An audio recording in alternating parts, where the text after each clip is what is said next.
अगं ये गांबा गोंधळाला आवाज घुमू लागला हे अंबाबाई ग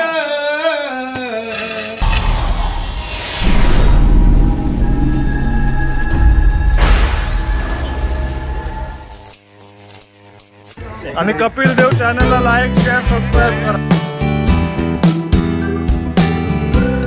हेलकोट हेलकोट जय मल्हार सदानंदाचा हेलकोट आई माऊलीचा जय आई भवानी माते की जय। आज आपल्या घरी गोंडाल आहे चौथ्या मालीचा। या गोंडलाला या चला गोंडल बघूया।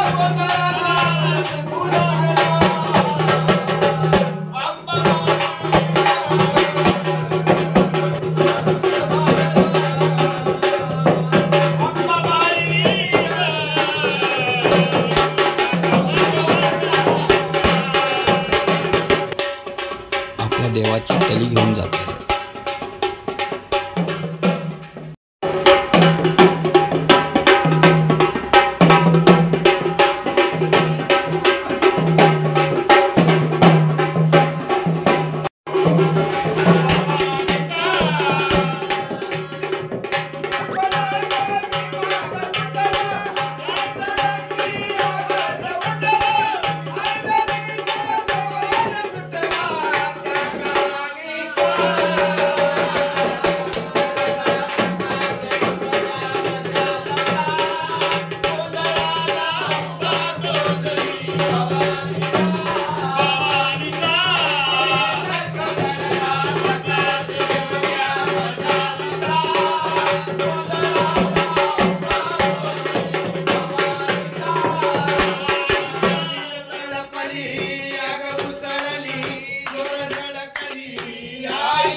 अगं ये गांबा गोंधळाला आवाज घुमू लागला हे अंबाबाई ग तुझा समळ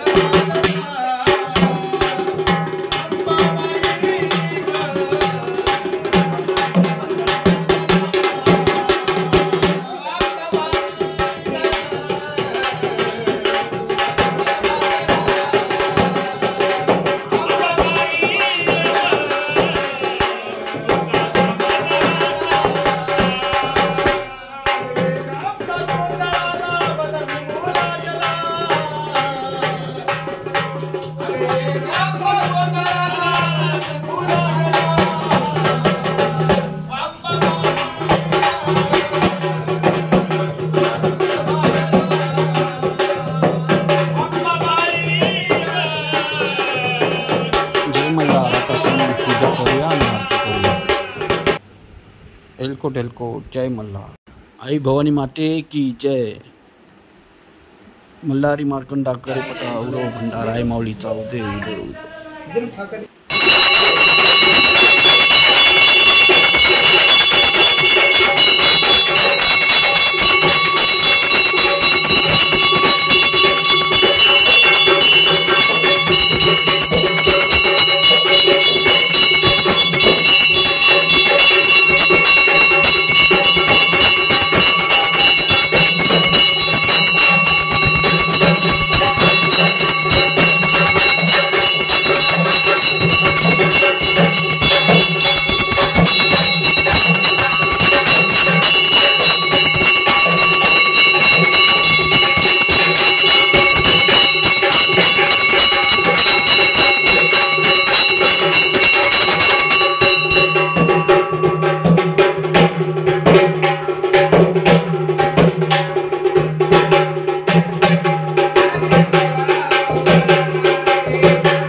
मांडलेला आहे म्हणले महाराज. मग या असणाऱ्या जगदंबेच्या गोंधळासाठी या गजानन गजवदना गौरीच्या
या लक्ष्मीची पूजा केली की भगवान विष्णू प्रसन्न होतात. लक्ष्मीची पूजा केली की भगवान विष्णू प्रसन्न होतात. तसंच गणेशाची पूजा केली की रिद्धी सिद्धी लहान बाळांच्या बुद्ध्या जाग्यावर येतात नाही ना. आणि लहान बाळांना आपण तसे संस्कार देऊ. त्यांनी आले की त्यांचे आम्ही किस्से ऐकायचो. आम्ही लहान लहान असायचो. आमचा बाबू घेऊन यायचा आणि आपला बाबा इथं खुर्चीवर बसलेला. मग ते ऐतिहासिक नाटक त्यांनी काढायचं. त्यांचं नाटक अरे ते कलेचे प्यारे माणसं आहे की नाही. हे विठू बाबा कलेचा माणूस होता. तो आम्हाला कधी चुकून दिला नाही त्यांनी. आणि जर काही आम्ही सांगितलं वाटलं काही चुकलं बोलणार हे अरे चुकलं बरं का नीट करून घे. ही प्रेमाची माणसं होती. आणि तेच संस्कार आज ह्या परिवारावरती झाले. तर म्हणून वर्षातून चौथ्या माळीचा गोंधळ. अरे बाबा आदिमाया शक्तीच्या गोंधळासाठी काय देतो. तिला हळदी कुंकू देतो. तिच्या नावानं या दिवटीवरती तेल जाळतो. का तेल जाळतो. घरातलं दुःख दारिद्र्य दूर होते. हे यज्ञाचा होम आहे. हा घंट्याचा एका घंट्याचा होम आहे. आणि जसं आपण टीव्ही मध्ये बघतो ना ऋषी मुनी होम करतात स्वाह स्वाह स्वाह स्वाहा हे की नाही. तर आपलं दुःख दारिद्र्य नाहीसं करण्याचं काम आज इथं बसणारा भगत त्या ड्युटीवरती तेल टाकून दुःख दारिद्र्य नाहीसं करण्याचं स्वाह करण्याचं काम करतो. अग्नी देवता ज्यावेळेस नर आणि नारी एकत्र येतात त्यावेळेस सृष्टीची उत्पत्ती होते. कुळ वाढतो. तसं अग्नी देवता आणि ही स्वाह तिची बायको बरं का अग्नी देवताची ज्यावेळेस प्रकाश आहे की नाही तरी ड्युटी झाली. उजेडासाठी जाळली का प्रकाशासाठी जाळली का. अरे जे काही आमच्या घरामधले दुःख दारिद्र्य आहे किमान याच्यावरती जळून तरी नाहीसं व्हावं म्हणून जगदंबेच्या गोंधळामध्ये ड्युटी. मल्हारचा गोंधळ भक्तांनी मांडलेला आहे. ज्या वेळेस कुरुक्षेत्राचं युद्ध म्हणजे काय महाभारत संपलं आणि कृष्णदेव आणि युधिष्ठिर महालात बसले असताना तो युधिष्ठिर त्या कृष्णदेवाला म्हणतो देवा अहो आज नारळी पौर्णिमा आहे. बरोबर आहे. रक्षाबंधन आहे. पण हे रक्षाबंधन करण्यामागचं कारण काय आहे म्हणले देवा तेवढं मला सांगता येईल का तुम्हाला. आता आपल्याला रक्षाबंधनचं कारण काय माहिती महाभारतामधलं सगळ्यांना माहित असेल. कोणती घटना घडली रक्षाबंधन करण्याची. द्रौपदी हे की नाही. द्रौपदी त्या असणाऱ्या अंधद दरबारात त्या दुर्योधनाच्या दरबारामध्ये विवस्त्र करू लागले आणि कृष्णाला काय केलं साड्या पुरवल्या. कोणत्या एका चिंधीच्या बदल्यामध्ये. कृष्णाला लागलं म्हणून द्रौपदीने काय केलं पदराचा एक कोपरा फाडला त्याची चिंधी काढली आणि त्याच्या मनगटावरती हाताला बांधली. आणि मग आपल्याला काय वाटलं हीच रक्षाबंधन आहे. हेच रक्षाबंधन. पण त्या रक्षाबंधनच्या अगोदर सुद्धा एक घटना अशी घडलेली आहे आणि ती घटना श्रीकृष्ण कुणाला सांगू लागले युधिष्ठिराला. पांडवाचा सगळ्यात मोठा भाऊ धर्मराज ज्याचं नाव युधिष्ठिर आता धर्मराज नाव का केलं की तो धर्माने चालणारा होता, धर्माने चालणारा होता, नियमाने चालणारा होता. कोणाविरुद्धही त्यांनी अन्याय केला नाही, अत्याचार केला नाही. जो सत्य आहे त्या सत्याच्या बाजूने तो उभा राहिला. पण आजच्या काळात जमन का सत्याने वागून? कशाला जमन का? जर एखादा सत्याने वागायला लागला जमन का? लोक त्याला फडू फाटील. मग आजच्या काळात जशाच तसंच वागावं लागतं, तेव्हा समोरचा लायकीत राहतो. कलियुग आहे, कलियुग आहे की नाही? हो, कलियुगाचा वार आहे बाबा. बरोबर आहे. सागर मंथनातून किती रत्न पडले बाहेर? सागर मंथन उसळलं. आपण सागराच्या शेजारीच राहतो ना. या सागरातच मंथन झालं, हे का नाही? समुद्र मंथन झालं ना. लय पडत आहेत. किती रत्न निघाले? लय रत्न निघते. कोणते कोणते? शिंगारा, कुप्पा, बोंबील. रत्नाकर काय करतो? हेच रत्न आहे. मग आपल्यासाठी रत्न, आपल्यासाठी रत्न झाले. मोलाची किंमत आहे रत्नाची. बरोबर आहे. पण ज्या वेळेस देव दानवामध्ये सागर मंथन झालं आणि त्या सागर मंथनामध्ये कोणत्या पर्वताचा खांब केला होता? नागाची दोरी केली आणि तो असणारा मेरू पर्वत मध्यंतरी पाण्यामध्ये तरण्याच्या ऐवजी तो खाली खाली निघाला. पाण्यामध्ये जड वस्तू आहे की नाही? त्याला भौतिक कारण आहे. जड वस्तू पाण्यामध्ये टाकली की ती तळाला जाते. मग त्या विष्णूने काय केलं? कूर्म अवतार धारण केला. कूर्म अवतार म्हणजे मगरीचा, म्हणजे कासव. कूर्म अवतार, कासवाचा अवतार विष्णूने धारण केला आणि त्या पर्वताच्या खाली जाऊन तो विष्णू थांबला. आणि मग तो पर्वत खाली जाण्याचा थांबला. तो खाली जाऊ नाही राहिला. आणि मग देव दानव मानवामध्ये युद्ध झालं, आपलं सागर मंथन झालं आणि 14 रत्न वरती आले. 14 रत्न आले. आता ते रत्न सगळे त्यांचा परत इतिहास वेगळा आहे प्रत्येक रत्नाचा. आणि त्यात एक रत्न आलं ते म्हणजे लक्ष्मी, समुद्राची मुलगी. आणि विष्णू घर जावई, बरं का? विष्णू घर जावई, समजलं? आता विष्णूचं घर कुठं नेमकं राहण्याचं? वैकुंठात राहतोय तो. वैकुंठात म्हणजे पाण्यामध्ये शेष. तो वैकुंठाचा राणा आहे विष्णू भगवंत.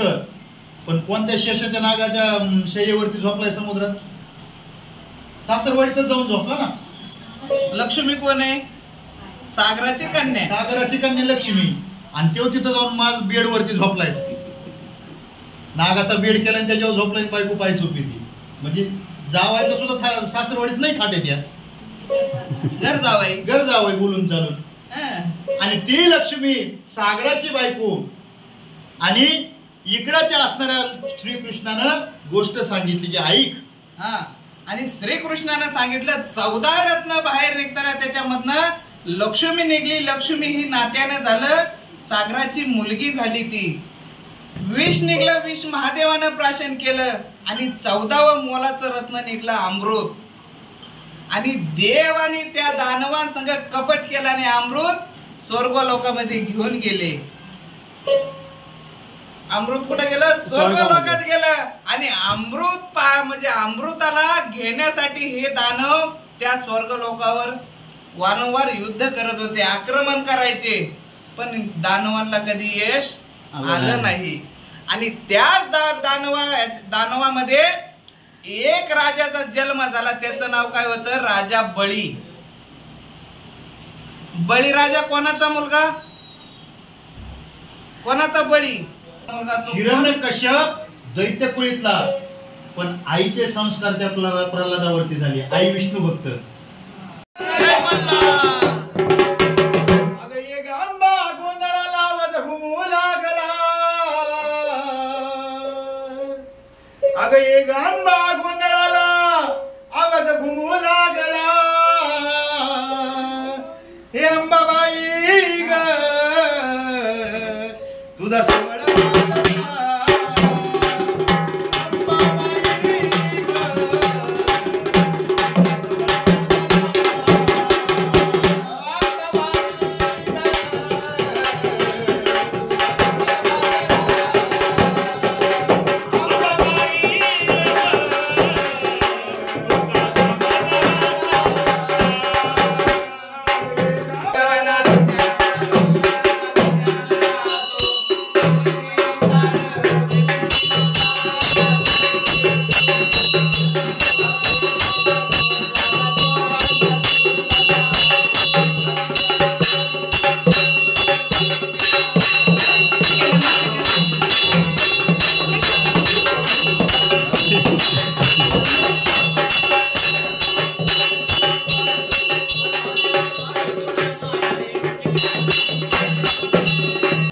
माऊलीचा खंडोबाचा हे बोल